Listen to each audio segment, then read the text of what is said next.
Fala pessoal, tudo bem? Professor Deniro Machado aqui e vamos para mais uma aula, tudo bem? Espero que você tenha assistido à primeira aula para que possa entender essa aqui, tá? É muito importante que você siga a ordem para que haja aí uma compreensão melhor sobre o que já estamos falando aqui, tudo bem? Então, a primeira aula você viu sobre uma introdução ao cristianismo na África. Nós vimos aí as principais discussões, mentiras, como vamos iniciar essa discussão e também como ajudar outras pessoas a compreenderem como funciona o cristianismo na África. Nós vimos também como ele se desenvolveu durante a história e também vimos o seu legado. Agora nós vamos ver uma característica do cristianismo africano que é a patrística africana e faz parte do legado africano. A primeira coisa que você precisa entender é que existe uma filosofia cristã e africana. Dentro dessa filosofia cristã e africana, existe a patrística africana. A patrística, ela é muito conhecida por todos aqueles que estudam o cristianismo e muitos não conhecem essa parte da história. Como eu já enfatizei a cada um de vocês, a patrística, ela é parte da filosofia, porém, a maioria das pessoas não conhece que existe uma patrística africana, que existe aí uma tradição filosófica na África feita por africanos. Não entendemos que a patrística ela é algo diverso. Assim como existe a patrística grega, a patrística africana, ocidental, os capadócios e por aí vai. Mas não enfatizamos a patrística africana, ou muitos nem sabem disso. Nós temos que entender mais essa questão na história do cristianismo na África. Então, vem comigo para a gente poder aprender ainda mais sobre isso, tá certo? Então, a primeira coisa que a gente precisa entender é que existe aí uma influência africana. É a primeira coisa que precisamos entender. A influência africana, ela é em todos os quesitos quando é o cristianismo. Nós vimos na aula passada que existe um legado quanto à história do cristianismo africano. Esse legado vem na história, teologia, arqueologia e também vem em aspectos socioculturais. E também vimos que existe uma tradição filosófica. Existe um legado africano que é filosófico e é cristão. Nós precisamos entender que isso faz parte das raízes africanas da fé cristã. Foi feito em solo africano formas de pensar a vida, pensar sobre Deus, pensar sobre os problemas que africanos passam no continente africano, feito por cristãos. Nós temos aí não somente isso, mas temos uma teologia, uma filosofia que influenciou o Ocidente, feito na África. Então nós temos aí uma influência africana muito clara. Os principais pais da igreja são africanos. Um dos maiores teólogos do cristianismo, que foi Agostinho, ele era africano. As doutrinas foram defendidas por pais da igreja que eram africanos. As doutrinas principais da fé cristã foram instituídas, defendidas por africanos. Então existe aí uma teologia e filosofia feita por africanos, a qual influenciou diretamente o Ocidente, o cristianismo ocidental. Então, quando falamos aí de patrística africana, estamos nos referindo também a essa influência que aconteceu na história do cristianismo. E não foi somente isso. Temos a patrística em si. Se queremos entender a patrística africana, precisamos iniciar pelo assunto patrística. Precisamos entender o que é. E em poucas palavras, podemos dizer que a patrística ela é o estudo dos pais da igreja, tá? Ela é o estudo dos pais da igreja. E o que é um pai da igreja? Um pai da igreja são cristãos do passado, do início da história cristã, a qual eles influenciaram a vida de outros cristãos e produzem esses ensinamentos que nos ensinam até hoje. Esses são os pais da igreja. São cristãos do passado que ensinam até hoje. Para não ficar só nas minhas palavras, temos aqui também uma citação de um livro da editora Paulus, que é Patrística Caminhos da Tradição Cristã. Nos diz o seguinte: é o conjunto de escritos primitivos da era cristã, registrando suas experiências, seus ensinamentos, seus rituais e a vida eclesial. Isso é patrística. Ela é o conjunto de escritos. Então, a primeira coisa que precisamos enfatizar aqui é que patrística é algo documental, tá? São documentos, fontes históricas. Então, a primeira coisa a entender sobre patrística. A segunda é que ela é primitiva da era cristã, ou seja, são os primeiros documentos. Esses documentos foram produzidos por pessoas, e essas pessoas viveram na era primitiva cristã. E se você está lembrando aí da nossa aula passada, vimos que um dos aspectos da história do cristianismo na África é um cristianismo primitivo. Então, tudo se encaixa. Existe um cristianismo primitivo no continente africano e existem documentos da era cristã que também são primitivas. Logo, podemos fazer a associação entre cristianismo primitivo e esses documentos primitivos. Então, existe uma patrística africana. E a patrística, ela também é um registro, porque todo documento é um registro. E ele é um registro de experiências. Ele é um registro também de ensinamentos. Por isso eu falei que os pais da igreja eram cristãos que nos ensinam até hoje. Então, esses ensinamentos também estão nesses escritos. Não somente esses ensinamentos, mas também temos as experiências desses pais da igreja, temos também os seus rituais e a sua vida eclesiástica, como eles viveram, como eles agiram diante da igreja, das igrejas, no caso. Como foi que aconteceu de eles entrarem no corpo eclesial da igreja, das igrejas, e como isso conversa com a história cristã. Então, a patrística, ela é justamente esse período, também podemos chamar assim, filosófico, dentro da história da filosofia. A patrística também é um período histórico e a patrística também é um conjunto de escritos. Então, entendido assim o termo, podemos passar um pouco à frente. Tudo bem? Então vamos agora estudar sobre esses pais da igreja, tá certo? Vamos começar aqui por Agostinho, que é aí conhecido por muitos como o maior teólogo da história cristã pós-apóstolos. Agostinho foi aí o grande responsável por estabelecer doutrinas muito importantes para o cristianismo. Só que eu queria que você observasse essa imagem aí que você está vendo. Eu tenho certeza que você já viu ela em algum lugar, se deparou com ela, você pode ter visto ela em alguma igreja, livro, em qualquer local. Eu tenho certeza que você já deve ter visto algo assim.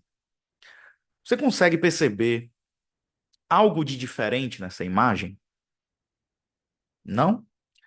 Ou sim? Depende. Vou esclarecer aqui para que você entenda. Essa imagem ela foi mostrada durante anos, séculos. Agostinho sendo branco. A questão é que Agostinho ele não é europeu. Nós temos aí um arquétipo disso. Agostinho é africano.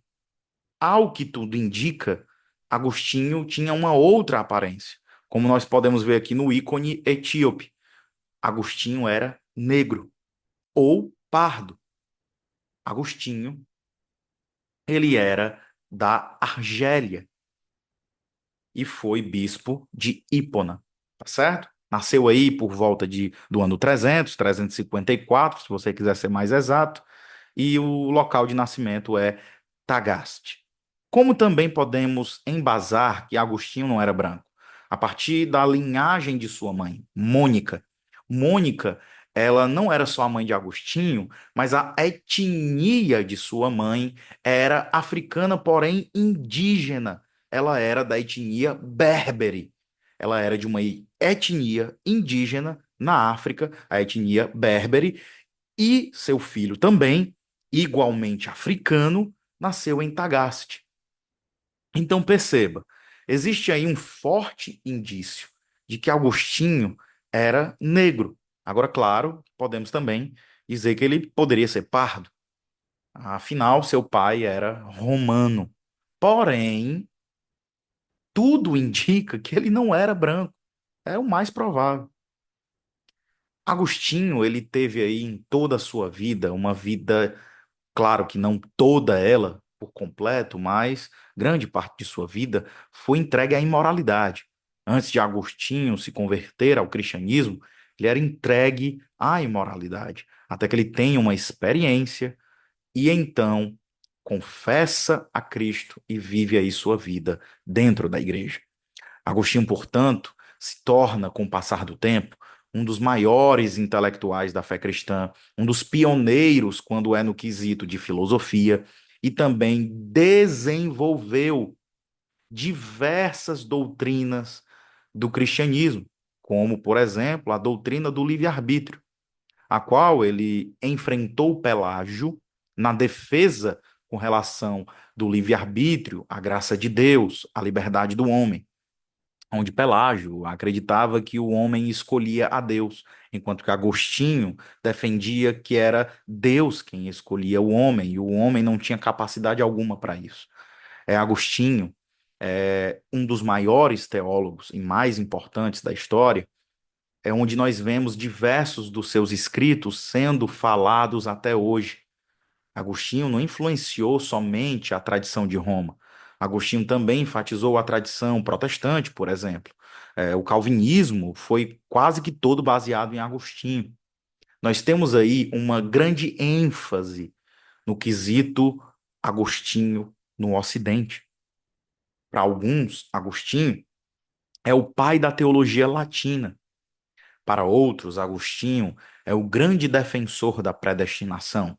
Para outros, Agostinho foi um homem piedoso, a qual adorava a Deus. Então, Agostinho tem todo um legado dentro da história da igreja. Só que esquecemos que ele é africano. A sua teologia influenciou diretamente os escritos, influenciou diretamente na teologia e enfatizou doutrinas importantíssimas. Os seus relatos de sua vida que também edificou muitas pessoas.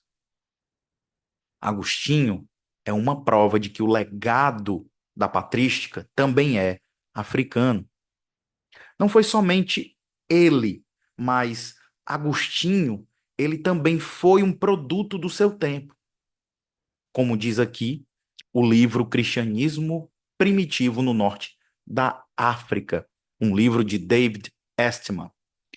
Agostinho, ele foi um produto de sua época e também de seu contexto. Porém, o seu trabalho foi profundamente influenciado por questões, autores e líderes africanos que vieram antes dele. Então, nós temos aí sua mãe, que era de uma etnia indígena, nós temos uma influência de outros africanos que vieram antes de Agostinho, que o influenciaram. Não tem como negar que Agostinho tinha uma forte raiz étnica africana. Então precisamos entender sobre isso. Não é somente Agostinho que faz história na patrística. Temos também Atanásio de Alexandria, como o próprio nome diz, nasceu em Alexandria. Atanásio também, se você observar, Tenho certeza que você já deve ter visto imagens dele dessa forma. O problema é que Atanásio não era assim. Atanásio, em seus escritos, era conhecido como o Anão Negro. Sim, o Anão Negro. Por conta de sua estatura e de sua cor. Ele era um negro retino. Perceba, provavelmente Atanásio era dessa forma. Mas as pessoas acreditam que ele era branco e não era. Atanásio era retino. Atanásio nasceu na cidade de Alexandria, ali por volta do ano 200, final do ano 200, por volta dessa época. E Atanásio foi um grande pilar da teologia cristã, um grande pilar da patrística africana.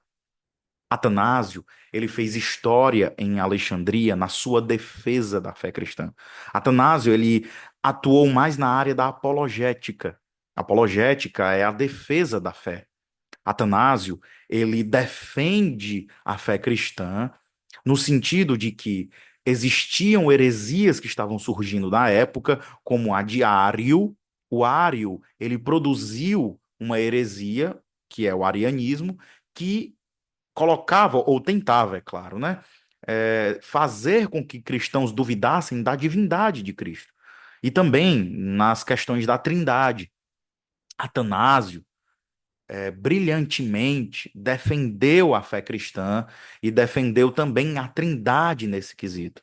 Atanásio é lembrado também por seu credo, o credo atanasiano, aonde ele desenvolveu doutrinas fundamentais para o cristianismo. Atanásio também é uma referência no cristianismo oriental. Quando se refere aos seus escritos, a patrística, no sentido de Atanásio, ele contribuiu de forma feroz quando o quesito era a defesa da fé. Atanásio enfrentou até mesmo Constantino, que tinha um papel influente na igreja. E Atanásio, ele enfrenta no sentido de combater Ário, enquanto que Constantino queria ser mais apaziguador. Porém, Atanásio enfrenta Ário e a Igreja de Roma contra as heresias. Atanásio se torna inicialmente um auxiliar do bispo de Alexandria, porém depois se torna o bispo de Alexandria. Atanásio constrói aí doutrinas fundamentais. É sua patrística, ou seja, seus escritos que mostram como estava o período na época, como a igreja se comportava na época e como ela estava. Devemos enfatizar plenamente a etnia de Atanásio, a etnia onde ele se encontrava. Atanásio também participou aí de algo muito marcante na escola filosófica de Alexandria, pois lá havia uma escola de filosofia e também teve a famosa Biblioteca de Alexandria, fundado por cristãos, inclusive, né, praticamente. Foi formado ali por cristãos, praticamente. Então perceba que a Biblioteca de Alexandria, Atanásio ser bispo de Alexandria, Atanásio com a sua etnia, mostra como tem força essas questões. Atanásio foi um importante personagem na história cristã.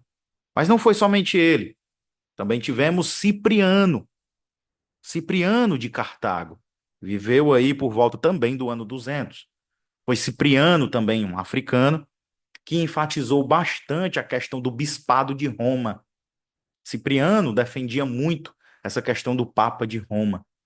Porém, é bom enfatizarmos como também Cipriano era africano. Teve aí no início da era cristã e se converteu aí por volta de 249, se tornando bispo, para falar a verdade, né? Se converter ele já havia. No caso, ele se torna bispo em 249. Cipriano também foi um importante personagem da patrística africana. É Cipriano que vai também estabelecer fundamentos principais nas doutrinas da fé. Cipriano vai contribuir diretamente nessas questões. Além de Cipriano, também tivemos em Cartago também Tertuliano. Tertuliano de Cartago. Dentre os principais pais da igreja, um dos que mais merece destaque, com certeza é Tertuliano, porque foi Tertuliano que praticamente criou o termo trindade. Que o termo trindade, ele não está na Bíblia em si. É lógico que ele está lá, a doutrina está lá, mas a palavra trindade não está lá. Então a palavra praticamente foi criada por Tertuliano para identificar essa doutrina.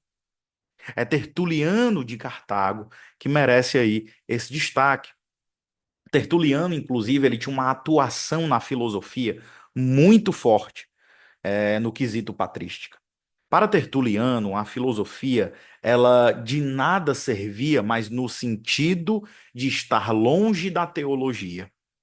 Tertuliano acreditava que a filosofia, sem a participação teológica, ela não servia para nada. Ele era um ferrenho crítico dessa filosofia que não era feita ao lado da teologia.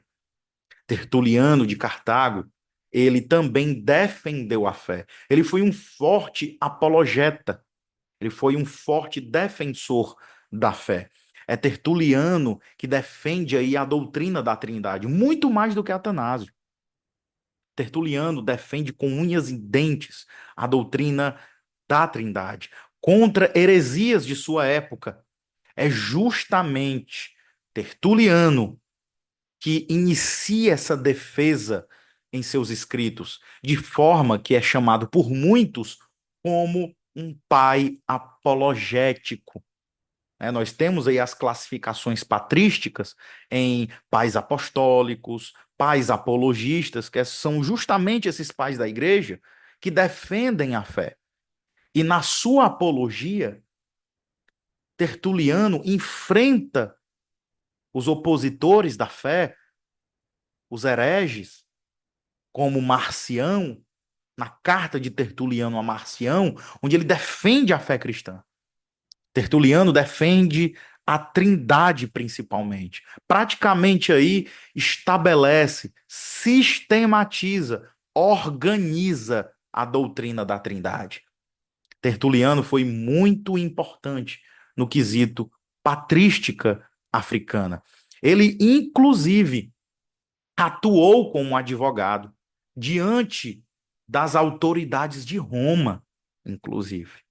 Tertuliano atua dessa forma, quando compôs aí a sua apologia. Mas não é somente Tertuliano que atuou na história da patrística africana. Tivemos aí também mulheres. Até nisso, o cristianismo africano é pioneiro. Sim, mulheres atuaram no quesito ensinamentos, atuaram no quesito como exemplos para a igreja cristã. Então, meio que podemos aí falar de uma tradição de mulheres que influenciaram a igreja. Estamos falando aí das mães da igreja africana. Não foi só os homens que influenciaram a fé cristã, mas as mulheres também. É justamente conhecendo a patrística africana que conseguimos entender o papel importantíssimo da mulher no quesito história da igreja. E se tratando do papel feminino, isso é muito importante para a história africana. Afinal, a história africana é marcada pela matrilinearidade, que é quando a mulher ela está ali no centro. E ainda que não esteja em algumas aldeias, regiões, costumes e reinos, ela ainda terá um papel muito importante. Claro que nem em todo o continente a mulher vai ter aquele papel ativo, mas isso não quer dizer que ela não tem essa importância. Mas em muitas regiões a mulher ela vai ser muito mais importante do que o homem. Então, para a história africana, o papel da mulher, ele é muito importante. E no quesito patrística africana, a mulher, as mães da igreja, vão também trazer ensinamentos, vão aí influenciar a vida da fé. Essas mães da igreja, elas vão influenciar, inclusive, outros pais. Sim, elas também são chamadas de mães da igreja africana. Existe uma classificação de pais da igreja que são os pais do deserto, que são aqueles que se isolaram no deserto a fim de adorarem a Deus e servirem melhor, de forma a estarem no deserto. Esses pais do deserto foram totalmente influenciados. Os pais estavam lá no deserto, mas pediam conselhos às mães, para você entender a grandeza que é. Uma delas é Teodora. Teodora, que foi uma das mães do deserto, ela, inclusive, os pais do deserto procuravam ela para pedir conselho, consultavam Teodora para pedir conselhos. Não é só os pais da igreja que fizeram a história, mas as mães da igreja também. Teodora, essa africana que viveu no deserto, tudo indica que ela foi esposa de uma autoridade romana e a sua vida isolada causou um impacto tremendo na vida das pessoas. Teodora serviu aí como uma conselheira para outros homens. Em uma época que em outras regiões isso é completamente fora do normal. Teodora, ela impactou os cristãos no deserto e também em outros lugares. A vida de Teodora nos mostra que o papel da mulher, ele é muito mais importante do que imaginamos. Mas não foi somente Teodora que tivemos. Também tivemos Perpétua de Cartago. Você deve conhecer melhor como Perpétua e Felicidade. Essas duas mulheres, as quais elas serviram a Deus de uma forma tão grandiosa que elas foram martirizadas, mas não perderam a fé. Perpétua, inclusive, se torna ainda mais importante quando o assunto é patrística, porque ela mesma escreve sobre sua vida. Isso é muito importante quando é no quesito escrito, porque quando alguém conta sobre a pessoa, precisamos entender o porquê que aquela pessoa escreveu, onde ela queria chegar. Já que no caso de Perpétua, ela mesma escreve, o que é muito importante para a época. Então, Perpétua, ela, juntamente com a sua serva Felicidade, foram martirizadas, foram jogadas na arena. E temos aí aquele caso muito conhecido, que é onde a Perpétua, ela não morre com o touro que lá foi jogado para matá-las, até que um soldado romano vai até ela, um pouco assustado, porque ela não morre, até que ela mesma puxa a espada para cravar nela, mostrando a sua garra e a sua valentia. Perpétua, ela foi aí um exemplo de fé. Perpétua de Cartago, ela mostra com as suas próprias palavras, as suas experiências. Nós temos aí um legado em pais e mães na igreja africana. A patrística africana, ela é imensa. Temos aí outros nomes, como Orígenes, também grande influente aí na patrística africana. No quesito, por exemplo, como as traduções também foram influenciadas por esses pais africanos, como é o caso da Escola Teológica de Alexandria, comandada também por Orígenes, que era um pai africano. Perceba que existe uma grande tradição cristã no quesito África com relação aos primeiros pais da igreja. Claro que não existe somente a patrística como filosofia cristã africana. Existe também outros tipos.